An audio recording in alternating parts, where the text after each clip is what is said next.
नमस्कार दोस्तों, स्वागत है आपका JPY एकेडमी में। आज के क्लास में हम कक्षा 10 के गोधुली भाग 2 का छठा अध्याय बहादुर, इसके महत्वपूर्ण प्रश्न एवं उनके उत्तर को विस्तार से समझेंगे। जैसा कि पिछले वीडियो में आपने इस पाठ का लेखक परिचय एवं सारांश को समझा, अब प्रश्न उत्तर को ध्यान से पूरी वीडियो देखिए। तो चलिए शुरू करते हैं। पहला प्रश्न है, अपने शब्दों में पहली बार दिखे बहादुर का वर्णन कीजिए। पहली बार दिखाई देने वाले बहादुर का नाम था दिल बहादुर। वह एक 12-13 साल का बालक था, जिसका शरीर स्वस्थ और रंग क्या था, गोरा, एवं उसका चेहरा चपटा था। उसने सफ़ेद नेकर और सफ़ेद कमीज पहनी हुई थी, साथ ही भूरे रंग के पुराने जूते भी पहने थे और उसके गले में स्काउट की तरह एक रुमाल बंधा हुआ था, जो उसके व्यक्तित्व और आकर्षक को बनाता था। अगला प्रश्न है, लेखक को क्यों लगता है कि नौकर रखना बहुत ज़रूरी हो गया था? तो लेखक को नौकर रखना बहुत ज़रूरी इसलिए लगने लगा क्योंकि उन्होंने देखा कि उसके भाई और रिश्तेदार के यहाँ नौकर काम करते हैं, जबकि उनकी भाभियाँ आराम करती हैं। जब लेखक बहन की शादी में घर आए तो उन्होंने महसूस किया कि उनकी पत्नी हर काम खुद करती है और बहुत मेहनत करती है। तो इस तुलना से लेखक को यह बात खलने लगी और उन्होंने सोचा कि नौकर रखना आवश्यक है ताकि उनकी पत्नी को भी आराम मिल सके। अगला प्रश्न है, बहादुर अपने घर से क्यों भाग गया था? तो बहादुर अपने घर का बड़ा लड़का था, इसलिए उसकी माँ चाहती थी कि वह कुछ काम करे। काम को लेकर माँ अक्सर उसे पीटती थी। तो बहादुर कभी कभी पशुओं को चराने जाता था। एक बार उसने अपनी माँ की प्रिय भैंस को बहुत मारा। भैंस भागकर उसकी माँ के पास चली गई। जब बहादुर लौटा तो माँ ने उसे डंडे से दुगनी पिटाई कर दी। किसकी? तो बहादुर की। तो इस घटना से बहादुर का मन माँ से खिन्न हो गया, माँ से फट गया। वह रात भर जंगल में छिपा रहा। सुबह होने पर वह चुपके से घर से कुछ रुपये लेकर भाग गया। तो प्रश्न यही था, बहादुर अपने घर से क्यों भाग गया था? आगे प्रश्न है, बहादुर के नाम से दिल शब्द क्यों उड़ा दिया गया? तो बहादुर का पूरा नाम था दिल बहादुर। उसके नाम से दिल शब्द इसलिए हटा दिया गया क्योंकि पुकारने के लिए छोटा नाम अधिक उपयुक्त और सरल समझा गया। पुकारने के लिए छोटा नाम अधिक उपयुक्त होता है और सरल भी होता है। इसके अतिरिक्त वह एक नौकर था और समाज में नौकरों को उनके पूरे नाम से बुलाने की परंपरा कम ही देखी जाती है। तो निर्मला ने भी उसे केवल उसके काम तक ही सीमित रखा और उसके नाम से क्या किया? तो दिल शब्द हटा दिया और सिर्फ बहादुर कह के पुकारा जाने लगा। तो इस प्रकार बहादुर के नाम से दिल शब्द उड़ा दिया गया। दोस्तों, आप लोगों से रिक्वेस्ट है, अनुरोध है कि जो भी इस वीडियो को देख रहे हैं, चैनल को प्लीज़ सब्सक्राइब कर लें ताकि हमें मोटिवेशन प्राप्त हो सके, ताकि आप लोगों के लिए अच्छे से अच्छे इस तरह के कंटेंट आपके लिए लाता रहूँगा। तो चलिए अगला प्रश्न है, बहादुर के आने से लेखक के घर और परिवार के सदस्यों पर कैसा प्रभाव पड़ा? बहादुर के आने से लेखक के घर और परिवार का जो सदस्य था उस पर कैसा प्रभाव पड़ा? तो बहादुर के आने से लेखक के घर और परिवार के सदस्यों पर सकारात्मक प्रभाव पड़ा। क्या हुआ? तो घर का वातावरण उत्साहपूर्ण और सुव्यवस्थित हो गया। लेखक की पत्नी की तबीयत में भी सुधार हुआ। घर साफ सुथरा रहने लगा और परिवार के सभी सदस्य आरामदायक स्थिति में आ गए। कोई भी सदस्य अपना काम स्वयं नहीं करता था। वे केवल बहादुर को आवाज़ देकर उसे काम बताते और बहादुर हर कार्य को पूरी निष्ठा से करता था। तो इस प्रकार बहादुर के आने से लेखक के घर में जो है परिवार के सदस्यों पर सकारात्मक प्रभाव पड़ा।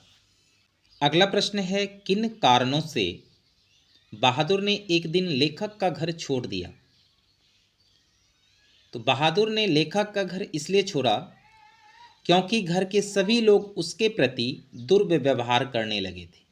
यानी उसके प्रति जो व्यवहार था वो खराब होने लगा था। लेखक का बेटा उस पर दबाव डालकर काम करवाने लगा। धीरे धीरे पत्नी और पुत्र ने भी छोटी छोटी बातों पर उसकी पिटाई शुरू कर दी। छोटी छोटी बातों पर उसे पीटना, डांटना, ये सभी बहादुर के साथ होने लगा। एक दिन एक रिश्तेदार ने बहादुर पर पैसे की चोरी का आरोप लगाया। यानी लेखक के घर में रिश्तेदार जब आए तो उनकी रिश्तेदार की जो पत्नी थी वह चोरी का आरोप बहादुर पर लगा दिया, जिसके कारण लेखक ने भी उसकी पिटाई कर दी। इन सभी कारणों से आहत होकर और बार बार प्रताड़ित होने के कारण बहादुर ने लेखक का घर छोड़ दिया। अब फिर अगला प्रश्न है, बहादुर पर ही चोरी का आरोप क्यों लगाया जाता है और उस पर इस आरोप का क्या असर पड़ा? तो लेखक के रिश्तेदार ने बहादुर पर चोरी का आरोप इसलिए लगाया क्योंकि वह घर का नौकर था। उन्होंने बच्चों को पैसे न देने का बहाना बनाया था और यदि बच्चों पर आरोप लगाते तो लेखक उन्हें सहन नहीं करते।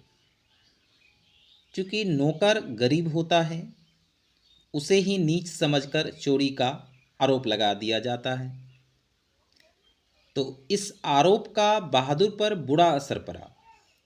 वह उदास रहने लगा और अपने काम में लापरवाही दिखाने लगा। तो प्रश्न यही था कि चोरी का आरोप बहादुर पर क्यों लगाया जाता है और जब यह आरोप लगा तो उस पर क्या असर पड़ा। अगला प्रश्न है, बहादुर के चले जाने पर सबको पछतावा क्यों हुआ? तो बहादुर ने हमेशा सबको सुख दिया। परिवार के सभी सदस्य को बहादुर ने काम के माध्यम से सुख पहुंचाया, लेकिन उसे किसी ने सच्चे दिल से प्यार नहीं दिया। सब ने उसके साथ बुरा व्यवहार किया, उसे मारपीट किया और उसकी कड़ी मेहनत का सही मूल्य नहीं दिया। घर के मालिक ने भी उसे डांट फटकार के बावजूद काम करने के लिए मजबूर किया। जब एक दिन बहादुर बिना अपनी पगार लिए, यानी बिना अपनी मेहनत का जो मजदूरी बनता था वो लिए बिना ही और अपनी छोटी मोटी ज़रूरत की जो सामानें थी उस सब को छोड़कर चला गया, तो सभी को अपने व्यवहार का पछतावा हुआ। अगला प्रश्न है, निर्मला को बहादुर के चले जाने पर किस बात का अफसोस हुआ? तो निर्मला को बहादुर के चले जाने का अफसोस इस कारण हुआ कि उसने बहादुर के साथ सही व्यवहार नहीं किया। रिश्तेदारों द्वारा चोरी का आरोप लगाए जाने पर वह गुस्से में आकर बहादुर को पीट देती है, जिससे वह बिना कुछ लिए घर से चला जाता है। बाद में निर्मला को उसकी ईमानदारी का एहसास होता है और उसे अपने किए काम पर पछतावा होता है। तो इस तरह से जो प्रमुख एग्जाम के दृष्टिकोण से प्रश्न थे उनका सटीक आंसर आपने समझा। अब उसी के आधार पर व्याख्या टाइप के प्रश्न एग्जाम में पूछे जाते हैं। तो आइए व्याख्या पर आधारित प्रश्नों को कैसे हल किया जाता है उन्हें भी ध्यान से देखिए। तो पहला प्रश्न है, उसकी हंसी बड़ी कोमल और मीठी थी, जैसे फूल की पंखुड़ियां बिखर गई हो। इस पंक्ति की हमें व्याख्या करनी है। तो व्याख्या करने के लिए आपको पहले लिखना है, प्रस्तुत पंक्ति उसकी हंसी बड़ी कोमल और मीठी थी, जैसे फूल की पंखुड़ियां बिखर गई हो। यह पंक्ति अमरकांत जी की कहानी बहादुर से ली गई है। इस पंक्ति के माध्यम से लेखक ने बहादुर की मासूमियत और निःसंकोच हंसी को दर्शाया है।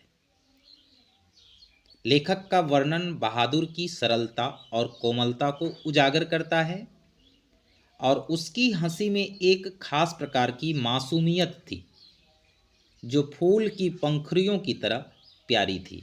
साथ साथ यह पंक्ति बताती है कि बहादुर एक बच्चा था जिसका स्वभाव स्वाभाविक रूप से खुश और निर्दोष था, लेकिन समाज और उसके द्वारा उठाए गए आरोपों ने उसकी मासूमियत को नष्ट कर दिया।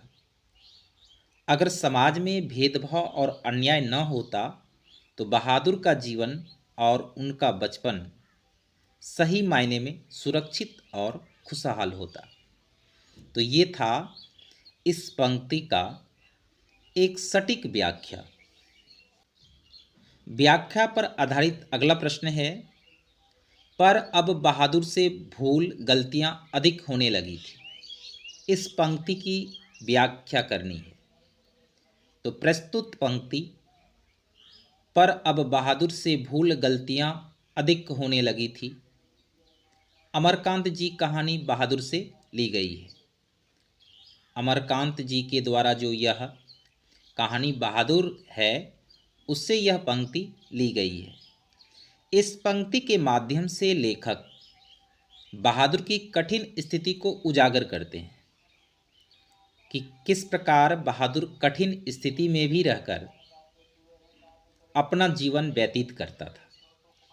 बहादुर जो कम उम्र में ही घर का काम करने के लिए विवश था, छोटी छोटी गलतियों पर कठोर सजा पाता था, उसे चोर के रूप में भी पेश किया जाता था, जिससे उसकी मानसिक स्थिति पर गहरा प्रभाव पड़ा। इस दबाव और अन्याय के कारण बहादुर से भूल और गलतियां अधिक होने लगी थी, क्योंकि वह न केवल शारीरिक बल्कि मानसिक तनाव का भी सामना कर रहा था। तो इस पंक्ति के माध्यम से लेखक यह संदेश देना चाहता है कि जब किसी व्यक्ति को उसके बचपन और मासूमियत से वंचित किया जाता है तो उसकी गलतियां बढ़ जाती है और वह एक प्रकार से टूट जाता है।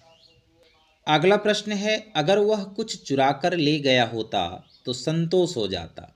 इसकी व्याख्या करनी है। अगर वह कुछ चुरा कर ले गया होता तो संतोष हो जाता। तो यह पंक्ति अमरकांत जी के बहादुर पाठ से है, जिसमें लेखक बताते हैं कि जब बहादुर नौकर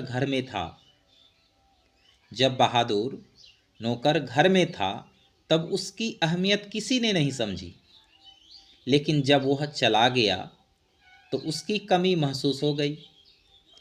लेखक की पत्नी यह कह रही है कि अगर वह कुछ चुरा कर ले जाता तो कम से कम उसे संतोष होता कि उसने कुछ दिया।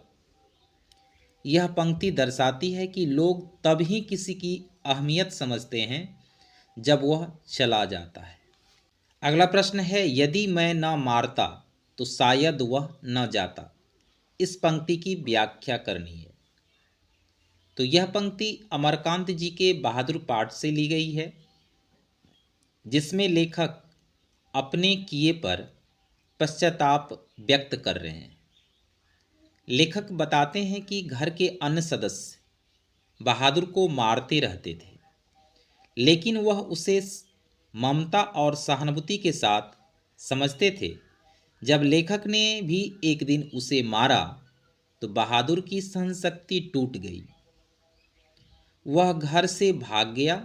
लेखक का यह पश्चाताप है कि अगर उसने उसे नहीं मारा होता तो शायद वह घर से नहीं जाता। तो इस पंक्ति के माध्यम से यह भाव स्पष्ट होता है। तो दोस्तों, ये था बहादुर पाठ का महत्वपूर्ण प्रश्न एवं उनके उत्तर। आशा है यह वीडियो आपके बोर्ड परीक्षा की तैयारी में मददगार साबित होगा। अगर वीडियो पसंद आया हो तो इसे लाइक, सब्सक्राइब एंड शेयर करना ना भूलें। धन्यवाद।